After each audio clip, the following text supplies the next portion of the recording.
الجنات بحلول شهر الصوم والرحمات والرضوان. یہ اولاد کے ساتھ ہمدردی نہیں ہے. ساری رات اولاد جاگتی رہے اور جب نماز کا وقت آ جائے تو ماں کہتی ہے بیٹے سو جا اب تو اذان کا وقت ہو گیا. حالانکہ چاہیے تھا کہ اب تو اٹھ جا اب اذان کا وقت ہو گیا. لیکن ماں اس وقت اگر سلا دے تو کیا یہ گوارا کرتی ہے کہ میرا بیٹا جہنم کی آگ میں جلے؟ ماں اپنی اولاد کو جگائے, اس سے ہمدردی یہ نہیں ہے کہ اب اس کو سونے دے, بیچارہ ساری رات جاگتا رہے.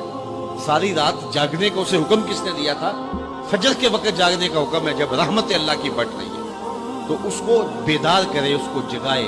کڑکتی دھوپ ہے, آج کل موسم کتنا گرم ہے, تو اگر بچہ دھوپ پہ کھڑا ہو اور اس کے پاؤں جلس رہے ہوں تو ماں گوارا کرتی ہے بھاگ کے اچک لے گی بچے کو کہ میں اسے دھوپ سے, تمازت سے, گرمی سے بچا لوں.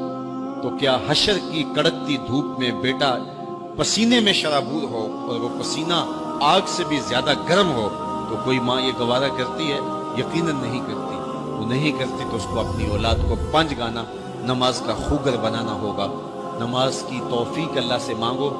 آج کے اس اجتماع میں یہی پیغام ہے اور یہی دعوت ہے اور یہی قرآن مجید کی تعلیمات کا خلاصہ ہے.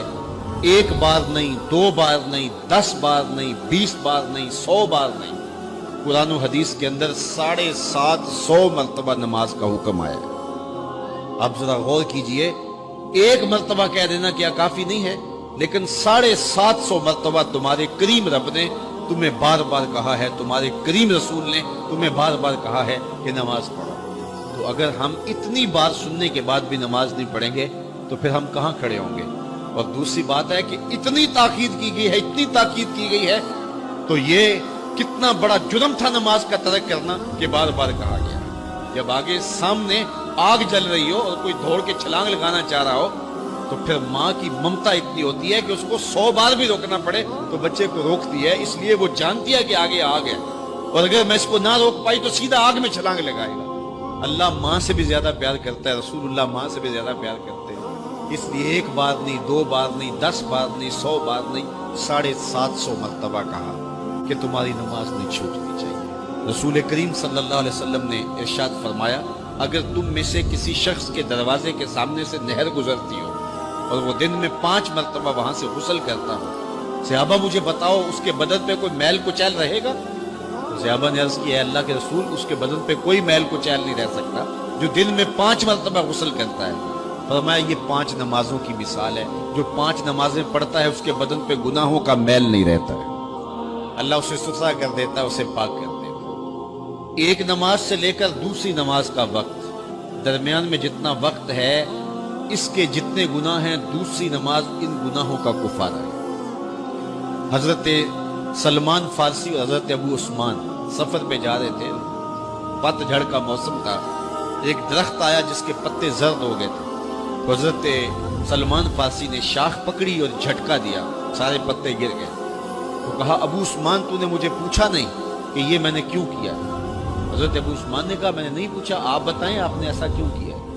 تو حضرت سلمان فارسی کہنے لگے ایک دن میں رسول اللہ کے ساتھ تھا, سفر پہ تھا, ایسے ہی ایک درخت آیا جس کے پتے زرد ہو چکے تھے, حضور نے شاخ پکڑی, جنبش دی, جھٹکا دیا, پتے گر گئے.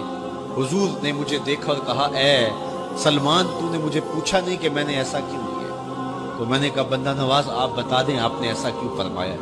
فرمایا سلمان جس طرح میں نے اس شاخ کو جنبش دی اور اس پر کوئی بھی پتا نہیں رہا, سارے گر گئے, جب بندہ نماز کے لیے کھڑا ہو جاتا ہے بدن کے سارے گناہ جڑ جاتے ہیں. اللہ کی توفیق سے میرا خیال ہے کہ آپ سارے لوگ نمازی ہوں گے اور میری مائیں بہنیں اور بیٹیاں جو تشریف لائی ہیں انہیں بھی 5 گانا نماز کا شعور اور توفیق نصیب ہوگی. آج ہم یہاں سے عزم کر کے جانا ہے کہ ہمارے خاندان میں, ہمارے رشتہ داروں میں, ہماری اولادوں میں اگر بدقسمتی سے کوئی بے نمازی ہے تو آج عزم کر کے جائیں کہ وہ بے نمازی نہ رہے. اتنے زور سے تبلیغ کریں گے کہ وہ نماز پڑھنے پہ مجبور ہو جائیں. تو سونے سے قبل 5 انگلیاں بھی گن لو اور 5 نمازیں بھی گن لو. جو کہا گیا مجھے امید ہے کہ یقیناً یہ آپ کی روحوں تک اترا ہوگا. اور اگر بدقسمتی سے کوئی بے نمازی ہے تو آج کے بعد بے نمازی نہیں رہے گا. اور ہم اپنے ماحول میں اپنی اولاد سے اگر پیار کرتے ہیں, حقیقی پیار ہمیں, تو تو پھر ان کو 5 گانا نماز کا عادی بنانا ہوگا اور ان کی پیشانیوں میں سجدے رکھنے ہوں گے۔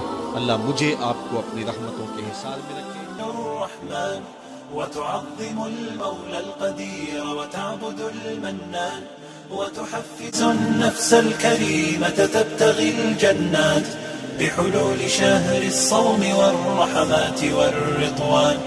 روح تلألئ في السماء تجلل الرحمن وتعظم المولى القدير وتعبد المنان وتحفز النفس الكريمة تبتغي الجنات بحلول شهر الصوم والرحمات والرضوان.